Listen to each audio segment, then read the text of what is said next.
Hey everybody, we are back. We are Finally. back, Judith. Yes, we had a Long little bit of a break. break. We had a little bit of break. So that means you've been very, very busy trying to fix things that are driving people crazy, right? Trying. It's happening though. I think so. Yeah, Yeah, it's- we're having some continued success. I think so. That's wonderful. Yeah. That's wonderful. You know, I've got my own complaints that I need to give you. I don't know if those are- at the end of the show that I want you to look into. I don't know if those are suitable for CBS 17 plus. I think they're suitable for getting it fixed, and Yeah. it has to have to do with the roads. Okay. So let's talk a little bit. You've got a couple of things you want to highlight Yeah. that you've been working on for people. Let's talk about first this parking lot of free stuff. That looks like what the first thing you want to talk about. Yes, that What's was the a- background on that one? That was a fun one. So this, I would say about 90% of the Driving You Crazy stories we do are people who have written in and we kind of go after and address Yeah. those. This is an issue that we kind of saw on our own just down the street from the station on Six Forks and Industrial Drive. Yep. There's a parking lot there that's been empty for years. If people don't know where that is, if you're coming from Atlantic to Costco, Yes. it's right there. If you're coming past Costco to get to Atlantic, it's right there on the left. Yeah, where the Costco and the Chick-fil-A are, that little area. Yeah. You probably would have never noticed it if other than this one thing.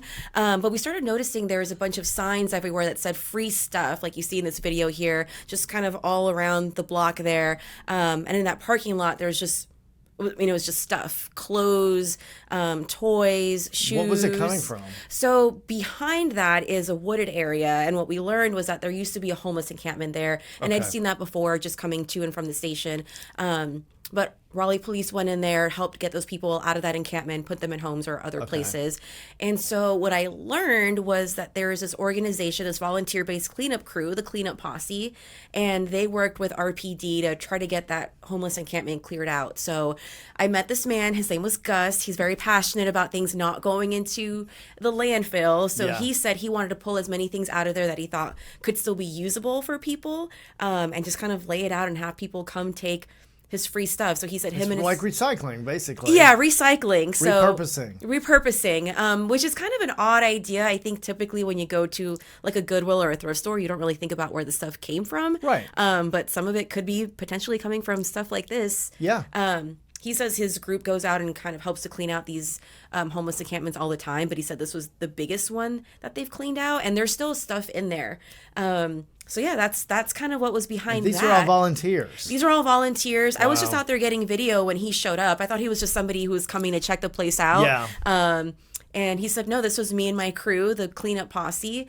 And he said they were just out there cleaning it up. So RPD says they are working with the property owner to get a contractor to come out to just clean it out because that stuff's been sitting out there for 2 weeks now. And these are things like you'd kind of need to know what you're doing to do it because Yeah. you don't know what might be there that you could get, poked by a needle. Or- Not saying that there were there, but or whatever. Yeah, and we've also had some rain, so now this stuff has been sitting out there in the rain. Yeah. So anything that hasn't been already picked up by people who are just curious is now just been sitting up Sure. there. But I was surprised that there were actual matching pairs of shoes. Some of them were high heels or shoes that didn't look And just too left beat there. up, just left there. Interesting. So RPD says that should be cleaned up by the end of next week. Ah. But if you just drive by, most of those free stuff signs are gone. But the stuff is just still sitting out there. It looks a little bit like a mess, but I think eventually the goal is to get them all cleaned out. Well, kudos to him and his crew for doing Yeah, things trying to like do this in the something community. good. Yeah, it's great. All right, you got another one you want to talk about. Yes. Let's see what that is. That's misaligned traffic signals. Yes. We've talked a lot about this before. Give me the rundown on the latest. So this one is kind of our typical story where someone will write in and let us know that there is something wrong in town. This email came from Vicky out in Johnston County. She says, over by, I guess this is Garner, so Wake County, Johnston County line, but it's officially Johnston County. Okay. They put in a new deviated or diverted diamond intersection there. And she says that helped a lot with the traffic, but they kind of forgot about the signals down the road. So she said the lines in the road were not lining up with the signals anymore. So she said, you get to this intersection and it gets really confusing because you're kind of in a lane, but they're just off center. So you don't know, is that my turn signal? Is that my turn to go or not? So we went out there and I noticed too that it wasn't very well aligned. It was a little bit confusing. I think once you start to go through that intersection, maybe you get used to it. But if you're a newcomer to town, we know there's a lot of new people in That can be- Johnston County. That can be dangerous. Yeah, it can be dangerous. It can just be confusing. You could just be sitting there thinking it's a red light for you, but the person behind you knows it's a green light for you. Yeah. So we told NCDOT about it. They sent an engineer out and they said, oh, actually, you're right. That is misaligned. So they moved that around. So now it's kind of clear about where you're supposed to go. And were they pretty quick to respond? They were very quick to respond. I think this is one of those things where because it hadn't caused a traffic issue yet or a traffic accident Right. yet, it wasn't something they were going to go out and do that day. But maybe a week or two later is when they were able to get out there and get it fixed. That's fantastic. Yeah, and so I called Vicky back and I told her what they were doing, and she was very grateful. She said, sometimes you speak up and nothing ever happens, Yeah. but I'm glad that I was able to speak up and have, my voice be heard and have a difference made. And yeah, I mean, there's probably tons of people who thought the same thing, but Vicky was the only one who kind of spoke up about it, so that's great. A lot of people in that area can thank Vicky. Yes, thank Vicky Bradley in Johnston County. Absolutely. I'm talking about what's driving me crazy a little bit. There are one specific light is right here by the station, right there coming out of Waketown Drive on the Six Forks. And, it's either you go left, you go straight, or you go right? And the right and the straight are one lane only. So it backs traffic all the way up Yes. during the busy time. But that aside, I don't understand how it's timed or the trigger for it, because it can be like if you pull up, say, 20 seconds before it's time for the light to change, it's not going to change. And so the traffic backs way up because you're going through at least another cycle beforehand. Well, and that's tricky too because before you even get to that light, there's that intersection and there's the one side that doesn't have a stop sign. So sometimes those cars think there is a stop sign. They're not used to a free flow lane. Well, there's not the sign's not big enough. It's not big enough. People don't understand how that works. And then so everybody gets stuck. People trying to go and they're behind. They don't realize it either, and they're honking their horn. Yes. So. Yeah. So you can't even get across the intersection because everyone is still backed up.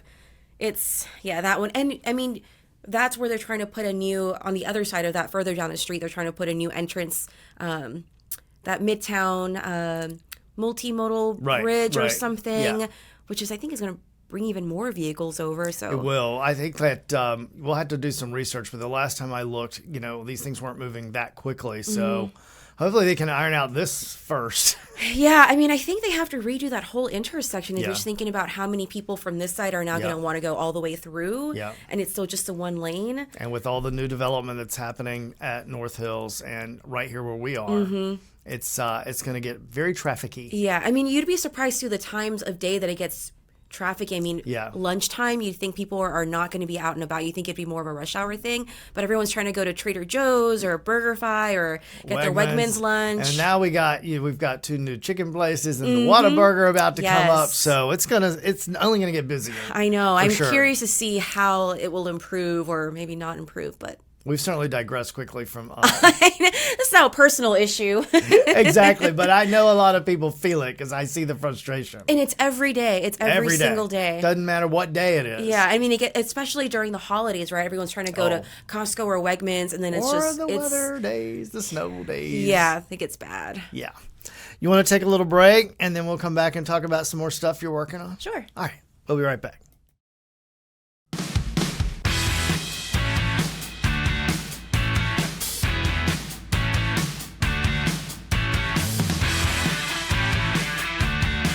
Back here with Judith Rutana. I got a question for you before we get into this next project you've been working on. Yes. What's the average time, do you think, for you to get something done? I know there's a big range sometimes because some can take weeks or even more than a month to get answers or get something fixed. But on average, how fast is it? I would say maybe a couple of days. I usually try to start working on them a little bit ahead of time. Yeah. I mean, the fastest we've done is a couple of hours. There was that story we did out in Durham about the illegal dumping. And by the time I had emailed the city of Durham to let them know about it, by the time I got out there, which was maybe an hour later, they were already cleaning it up. I remember that, So it can be that short. But I think a lot of times, because we're corresponding with maybe the point person, the communications person, they then have to go to the actual knowledgeable person and get information. So it could be, I think it's typically a couple of days. But I would imagine too, public safety, being a priority, how much it might, threaten safety Yeah, would I mean mean, that they might move a little faster too if you're bringing something to them that they're unaware of. right. I mean, like that signal story we just did. I mean, that could be a traffic issue if somebody Sure. doesn't know what direction they're supposed to be going. So that was, I think, 1 or 2 weeks was what they were able to get for us. So something like that. And then I did a story with Raleigh about them changing the timing of a light. And that one they were able to do, I think, within 2 days. So it really just depends. But yeah, I think safety is always important. I was actually surprised they were doing the cleanup for that illegal dumping site as quickly as they did. Yeah. Because it's, I mean, unsightly, but I wouldn't say it's dangerous, you know, Right. particularly. Right. So yeah, it just depends. But public image is everything too to a municipality Right. or county. So if you're or having town. people complain about a junky looking town, then Yeah. they're going to want to get on it as quickly as they can. And you're trying to recruit new business and new people and all that stuff, you want to make sure it looks as good as it possibly can. Yeah, which kind of leads us to this next one. Yeah.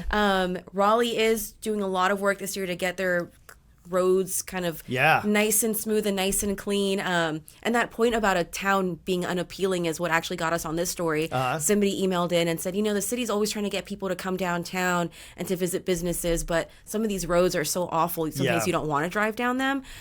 So that's when we started getting on this story about what Raleigh's So what is doing. this? Where is it? So this is kind of all across town. Okay. The city this year is focusing on 54 streets. Some of them are really busy areas like Lassiter Mill, kind of south of North Hills, and some of them are more neighborhood areas, kind of in North Raleigh or tucked away in different parts of town.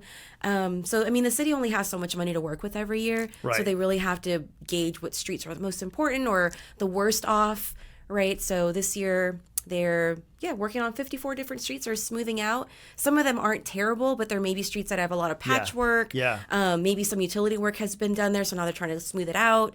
So this will be. We've all hit those potholes and we're like, Yes. please don't do anything to my tire or axle. I know, and so I think that's the tough part too. Is that the city is in charge of some streets, but the state is in charge of other streets. Yeah, so, which gets confusing to people, including us. Sometimes, Yeah. like, who's in charge of this road? right. So I mean, Capitol Boulevard, that's all the state. Glenwood, you would think it's the city, but it's actually the state. Real? I see. I didn't even know that. Yeah, so it's because it's US 70. So That NCDOT totally makes is in sense. charge of Yep, it. yep. And I think there's even one street that goes straight down downtown Raleigh that is state handled. So sometimes I think it depends on how busy both of them are. Yeah. If we're having a lot of weather issues, they're going to focus on brining and all that sort of stuff before they focus on potholes or cracks. And Well, you segue into this next question that I had for you. I would imagine, too, we've had a really, really hard winter, a very hard winter. So we all know what happens to pavement that freeze and and thaw. asphalt, that freeze and thaw, and it was a crack, and now it's much more than just a little crack. Yeah. So I would imagine they go out and have to reassess or get lots of calls once things get kind of back to normal and we see where things are. Right, and I think that also plays a role into how quickly they can get some of this regular. I mean, the list of 57 or 54 streets that they're doing this year are the priority streets, but there's also, I mean, if you have a big pothole in the street, you have to have the crews go take care of that first before they go into these smaller neighborhoods. So I think it becomes a challenge with priorities and what they can do with weather, especially this time of year. I mean, we're in the 70s and 80s, but next week Yeah. we could be back down into the 30s. Just never know with the weather. Sure. And we haven't even talked about what, all that salt and brine and scraping can do on a road as well. Right. I mean, all of that is wear and tear, and as as busy as we're getting, as more houses are being built and more people are moving here, and these big construction trucks are moving up and down the street. I Yeah. mean, that all causes wear and tear on vehicles or streets too. And I would imagine, city council has to go back every year to figure out how to fund what, right? Right, And have yeah. to figure out what to prioritize in keeping these roads, Yeah. movable and for, safe. Yeah, and for these streets that they've picked for this year, I think that's just a list right now. Is something, if we have a really bad weather event and it deteriorates some street, I think that gets priority. Yeah. But they focus on crack density and how deep the ruts are and that sort of thing. So there is a lot of process that goes into it because everybody wants to street fix, Sure, but yeah. it's just about going from worst to best, I guess. And with so much construction going on, I mean, with large buildings, there's that factor too, Yeah. that the wear and tear that happens when you have the big trucks coming in or jackhammers going off, Right. It just, it's not just weather and tires that cause the problem. Yeah, sometimes it's these big trucks. And a lot of times, I mean, I did a story out in Wake Forest last year, and there was somebody who was complaining about a really bad road there. I reached out to the town, and they said, we are aware that it's really messed up, but we do have some development going in. So we don't want to do the road, have the development come in and put in all the utilities, and then have to do the road again. So Yeah. sometimes you do have to wait a little bit just to make it more cost effective. It is interesting to see how when there are new developments, it gets a little complicated. But, like in my neighborhood, for instance, when it was built, the builder was responsible for creating the clearing and grading and creating the road, and then part of that neighborhood became a city road, part of it remained within the HOA, and then it gets confusing that too, gets because we had this complicated. big conversation about plowing, who's responsible for what. And Right. it's like, oh, we're responsible for part of this neighborhood and the city's responsible for the other part. Yeah, and the HOA stuff can get really complicated Mm-hmm. because they don't necessarily answer to anybody else. Yeah. We were up in, I think, Lewisburg a while ago, and there was this private road. It was all dirt, but there were these massive, just like craters in the road. And I reached out to NCDOT and the county and the city, and they said it's a private road. So whatever the HOA has decided is their process for fixing Addressing it, things, for addressing yeah. it is, and I think with that particular one, it was whoever, if the road is in front of your home, you're responsible for that piece. Mm-hmm. And if you don't want to fix it and the HOA isn't saying anything, then nothing really anybody can do, which, it's kind of crummy for everybody else who maybe has to drive past Yeah. your house to go down to their house. Yeah. So HOAs Definitely. can get tricky. I mean, there's definitely benefits, right? Making sure everybody is kind of keeping in line and Sure. abiding by the same neighborhood rules, but it can get tricky when you're having road issues or plowing issues or Infrastructure issues. Yeah. What are you working on? Anything big over the next couple of weeks? Nothing too big. There are a couple things I'm looking into. Earlier this week, there was a semi that turned over here in Raleigh on the Wade Avenue and 440 Right. ramp, and that's the third time that's happened on that same ramp. I covered it last year. There was a truck that overturned, and there was some kind of biofuel or something that got spilled. The year before, there was some steak sauce or something. So this is I think becoming a little bit of an issue for some truck drivers. So just kind of looking into what can be done there. Yeah, If this is kind of in the hands of the driver or if there's some signage that can be put up. Is it grade too much or not? The guardrail needs to be higher. Right. or Well, what? the last time this time there was no guardrail, but the last time I went to cover it, the truck took out the guardrail. Gotcha. So at what point does it become costly to replace that guardrail? Yeah, So yeah. something I'm looking into. Don't have all the answers yet, but I'm hoping to see if, just anything can be done or if it's just really up to the driver to be responsible and to be on the lookout. But some of those turns could be kind of wide, especially if you're carrying a heavy load or something. I have an assignment for you. Okay. Because you just made me I'm think scared. of something that no, it's easy. Maybe it's easy. So let's say, for instance, that guardrail goes out, or there's a big, crash or accident that happens that does destroy, something along that roadway that's state owned or city owned, right? So is there a contingency fund Oh. for these? Does it have? Yeah, or I wonder if it goes through insurance. Yeah, how does this work? Is it set aside as, okay, we've got this much money for these sorts of repairs if we have to Right. make them? And that'd be state and city and municipality. Or do they also, if a driver's at fault, is any of that up to the insurance? I'm Right. going to guess not, but I have no clue. Well, the towing, I believe, is Yeah, the yeah, insurance. sure. But as far as, and if you cause some kind of spill or something, I'm assuming that's all going into the towing fee because they usually go out there and clean that up.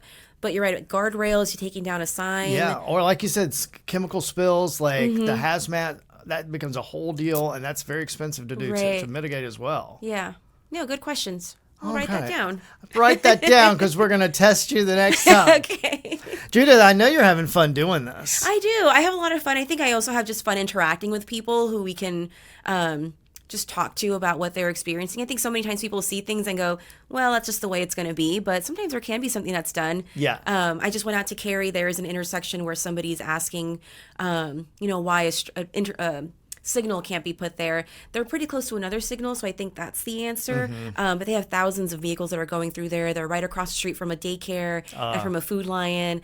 So I went to talk to those people there, and they were just super friendly. I just like meeting people. Yeah. So we just went to interview this woman, Theresa, in her home, and she kind of welcomed us into her home and explained the situation. And I just had fun, not just talking about the issue, but also getting to know her and her husband. And they talked about, oh, yeah, we've been watching you guys all morning. And Oh, that's so they knew the fantastic. stories I'd been covering because they just are viewers. So it's just fun to do.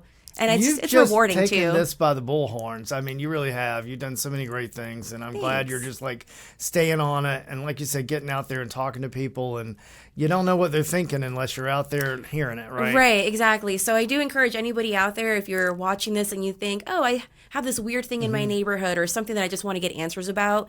It could also just be a rant. I mean, we've done stories on slow drivers in the right lane or in the left lane or right lane. Slow drivers in the fast lane. In the fast lane, yeah. And people not using their blinkers. So just stuff like that is just also important to just remind people of what the laws are. And so if you have anything that's grinding your gears, let me know. Judith Rotana, always a great thing to see you. I don't see you in person as much as I used to because I you know. grind it out in the morning, but sometimes at noon I see you. Yeah. And I'm glad we could drag you in the building. Yeah, I'm glad today. I'm at least still in the same little desk row as you. We can interact a little bit. For people who don't know, Judith is my desk neighbor. Yes. You sit on one side and Maggie Newland sits on the other. So Yeah, it's a good little neighborhood there we have going. It is, and we're by a window that gives us a little sunlight. Yeah, that we it's need. prime real estate. It's the only window in the newsroom, so that's the only way we know whether it's getting late or early outside. That's exactly right. That's exactly right. Judith, thank you again. Yeah, thanks for having me. Of course. See you next time. See you next time.